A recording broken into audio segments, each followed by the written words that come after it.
देखिए, देश की राजनीति इस समय जैसी चल रही है वो काफ़ी दिलचस्प है, क्योंकि आसाम में चुनाव है, केरल में चुनाव है और भी कई राज्यों में चुनाव होने हैं और वो भी इसी साल।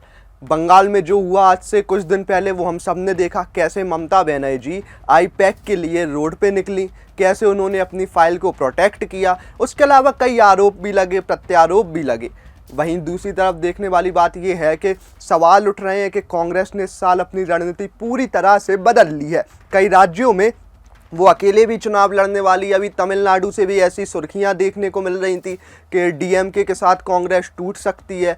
लेकिन गौर करने वाली बात यह है कि इस साल प्रियंका गांधी के कद में जो बढ़ोतरी हुई है वो देखने वाली है, क्योंकि कई राजनीतिक जानकार मान रहे हैं कि कांग्रेस प्रियंका गांधी को आगे कहना चाहती है। अब प्रियंका गांधी को आगे कहने के पीछे कई रीज़न हो सकते हैं। पहला बड़ा रीज़न ये हो सकता है कि राहुल गांधी को तो लोग बाग बहुत ट्रोल करते हैं, क्या पता प्रियंका गांधी को इतना ट्रोल ना करे। लेकिन इसके अलावा अप्रैल में देश के 4 बड़े राज्यों में आसाम, पश्चिम बंगाल, तमिलनाडु और केरल में विधानसभा चुनाव होने हैं।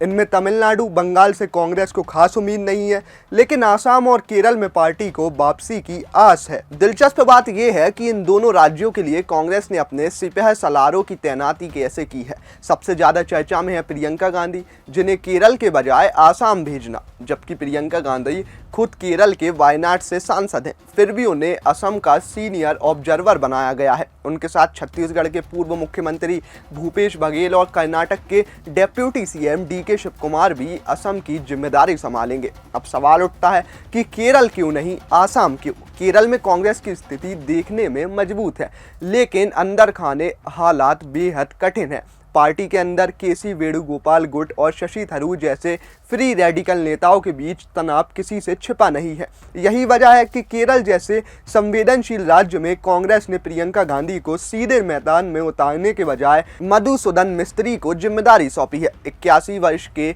मिस्त्री को कांग्रेस के अंदर टीएन शेषन कहा जाता है। निष्पक्ष और सख्त फैसलों के लिए जाने जाते हैं। वे केरल के नहीं हैं, इसलिए स्थानीय गुटबाजी से दूर रहेंगे और टिकट बंटवारे जैसे संवेदनशील मुद्दों पर कठोर फैसले ले सकेंगे। अब दूसरी तरफ आसाम में कांग्रेस की स्थिति काफ़ी ज़्यादा कमज़ोर जरूर है, लेकिन पार्टी चाहती है कि प्रियंका गांधी की ग्राउंड लेवल राजनीति वहां कुछ करिश्मा दिखा सके। बीजेपी ने आसाम में अपने पैर गहरे जमा लिए हैं, लेकिन कांग्रेस अब भी वापसी की उम्मीद लगाए बैठी है। तो कुल मिलाकर कांग्रेस ने इस बार केरल को कंट्रोल मोड में और असम को अटैक मोड में रखा है। अब देखना यह है कि प्रियंका गांधी का ये दाव कांग्रेस के लिए संजीवनी साबित होता है या फिर एक और प्रयोग बनकर रह जाता है। वीडियो अच्छा लगा हो तो लाइक कीजिए, शेयर कीजिए और कमेंट बॉक्स में हमें ज़रूर बताइए।